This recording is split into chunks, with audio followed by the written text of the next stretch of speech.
Hey, welcome back to Reason for Truth. I'm your host, StevenGarofalo. This is Reason for Truth, where the truth comes first and the reasons come last. But we're always and constantly learning. Why? Because we stop learning, we stop teaching, or at least stop teaching well. Today, you may want to grab your coffee. Well, I don't know. Maybe you will, maybe you won't. You want to talk about Starbucks CEO who admits stores no longer safe in major U.S. cities. That's what I want to talk to you about today.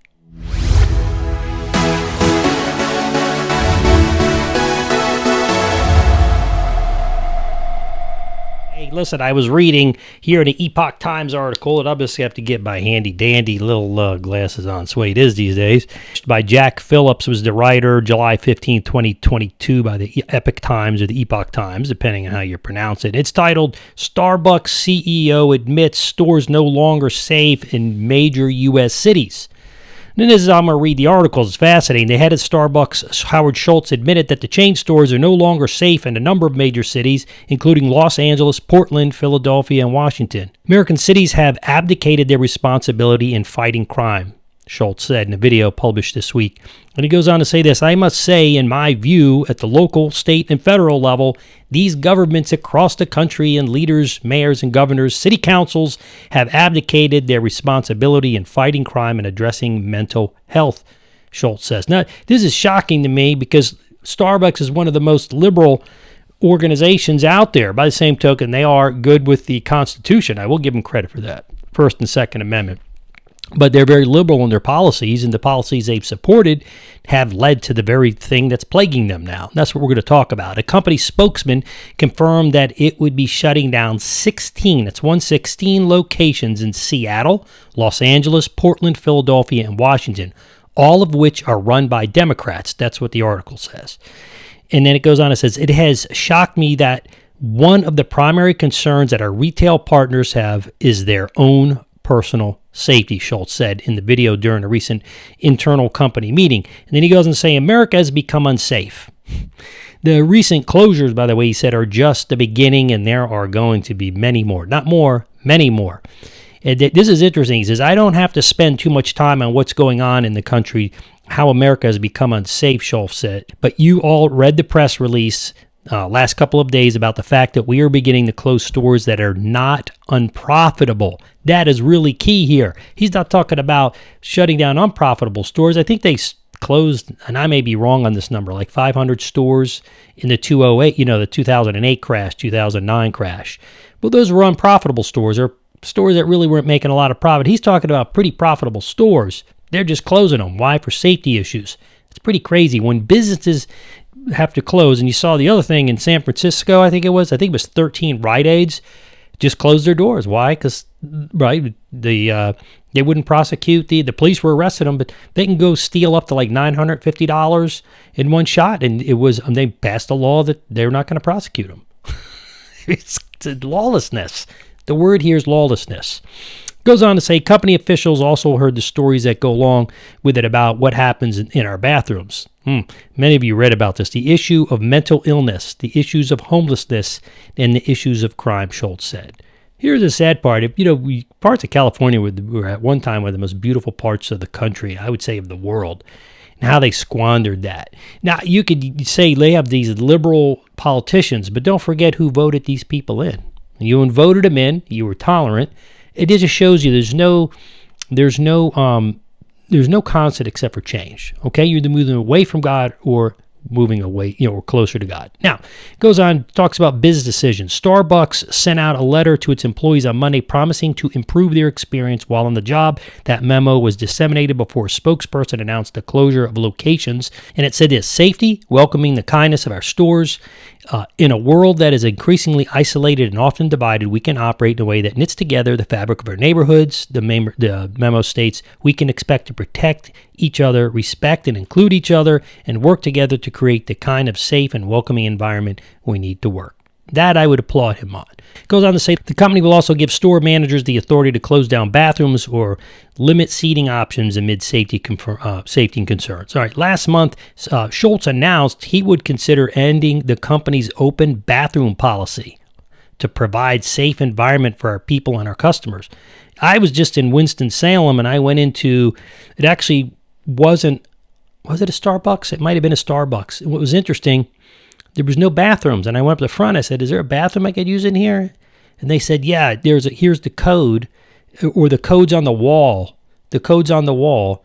It doesn't say bathroom. It's just this nondescript doors. And you put the code in, the door opens. I guess because of the homeless that'll come in, and I guess they shut the code. They change the code every day, I guess. This is interesting. And then he goes on to say, we have to harden our stores and provide safety for our people, the executive added. I don't know if we can keep our bathrooms open. It's pretty sad, isn't it?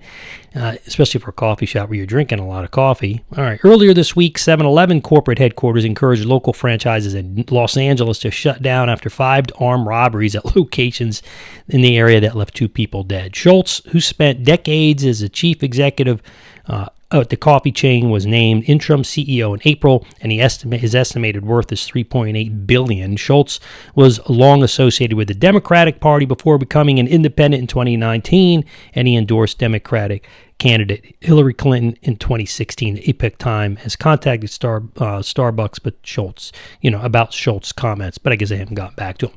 Here's the point. I'm not certain I have a whole lot of compassion. I do on the people losing their jobs. I don't have a lot of compassion on, I would say, the corporation itself. And why is that? Well, listen, in light of the Starbucks debacle, let's turn to God's word for some answers, because that's the only place you're going to get the truth. You get human beings, they're going to spin it, they're going to give you a political answer and say, well, this or that. You even look at Schultz. He's picking tail and running home, man. And I like Starbucks. I don't go every day because it's expensive, but I go on occasion as a treat. Some people say, well, I don't give them my money. Then that's fine. I respect that. I do on occasion. But again, let's turn to God's word, because that doesn't say what I say or what you say or she says or he says. Let's see what God's word says about how Starbucks got into this mess, and to be honest with you, how Schultz and Starbucks can get out of this mess. First, Starbucks attempts to appease sin by allowing sexually deviant non-customers use their bathrooms and their facilities. So when you welcome sin, I'm not saying literally, figuratively. You apply that any way you want, but listen, when you welcome things that are not good into people that are patrons that are paying a high premium dollar on coffee, those who openly celebrate their sin through drug abuse and craziness, and some people can't help it if they're mentally unstable or even if they're on drugs.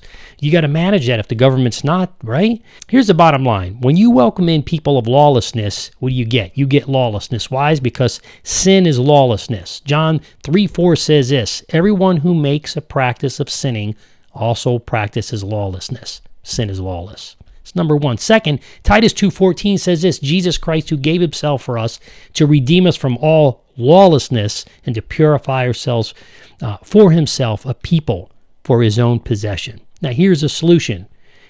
If you're not a Christian, the Christian ethic will provide you, at the very least, the best outcome for your business, the best protection and provision. Amazing how many people go after the Christian, not realizing that the Christian's in between them and very bad things. If Starbucks were smart, they'd begin to look at this. They'd begin to see God's ways, whether they don't have to be a Christian organization, but they'd seek at least the ways that this country was founded on, which is God's ways, decency, respect, and, adhering to the law. And as I see it, it's a matter of time before they further paint themselves into a corner. That's Starbucks if they fail to do this, until they lose their competitive edge by closing profitable stores, perhaps leading to a company or competitor that does follow those Christian values, whether they're Christian or not. Look at Chick-fil-A, right? Number one, they're closed on Sundays, observe the Sabbath. Who doesn't like Chick-fil-A? Even if they're a bit more expensive, everybody goes there. Food's good, and people are always kind of do the right thing. See, they follow God's principles of peace, love, truth, and reality. God blesses that. That's secondly. Lastly, perception is not reality. Matthew 23:28 says this, so you also outwardly appear righteous to others, but within you are full of hypocrisy and lawlessness. Here's the point. Liberal companies, leaders, government policies, and citizens often think that they're somehow morally superior or right about the views and policies, when in fact the truth points to the exact opposite. God is truth. Truth is not relative as to what a person says or thinks. And in other words, might is not right. God's ways and his word are all true. They're almighty. They are the standard. And it's the exclusive truth that reflects and looks right to, points to the exclusive God. And all good, perfect way of doing and being righteous, and that's going to prosper businesses if you follow that, implement those ways just like Chick-fil-A does, just the way Hobby Lobby does. Listen, you're going to have a great and a proper business philosophy and policies. And I'm not saying that there's these companies or organizations are perfect, or that your organization or that Starbucks needs to become a Christian organization. I want them to act biblically, or at least follow those principles of goodness, rightness, truthfulness, respectfulness. But you don't respect evil. That's the problem. You don't respect lawlessness. Lawlessness needs to be met by the law. See, what I am saying is that corporate America and the U.S., Europe, here, and other Western governments have two choices. Either govern according to the ways of God, or govern their business or their government authority according to man's ways. When we get truth wrong, we believe it to be something that is relative, we self-destruct. Self-destruction. And I would assert that this is exactly what we're seeing today at the start of self-destruction at Starbucks. Think about it. If you're closing profitable stores in major cities, if they don't change course, the outward moral appearance of doing right from a thing defined as by human terms is going to bite them in the backside. Listen, because it's at odds with God's standard. And everybody knows that. It's called the natural law or moral law. Again, cover that in my book, Right for You, but Not for Me. In other words, all people, sinners, not sinners, Christians, non-Christians, atheists even, they know what's right. They know murder is wrong. They know stealing's wrong. They may ignore it, but they know it's wrong. As to what is right, they'll continue to fail and close more profitable stores. So the world will further abuse them into closing more and more stores until they close most, if not all, their stores. And God's truthful ways are not relative. And to ignore that is to lead oneself, their family, even their business, like Starbucks, into its own demise. And that leads to hypocrisy, lawlessness within individuals and governments. And what's lost? People's wealth, their security, yes, even our beloved Starbucks. Listen, in closing, make sure to subscribe. Hit that alert bell down there. Boom, boom. If you haven't done that, stop, pause, subscribe, hit the alert bell. You're going to love it.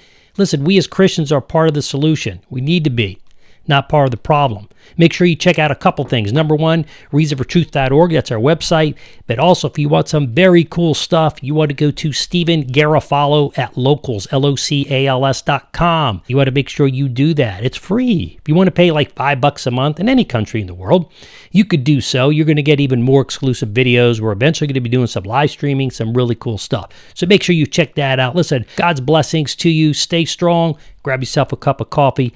I'm your host, Steven Garofalo. This is your Reason for Truth for today.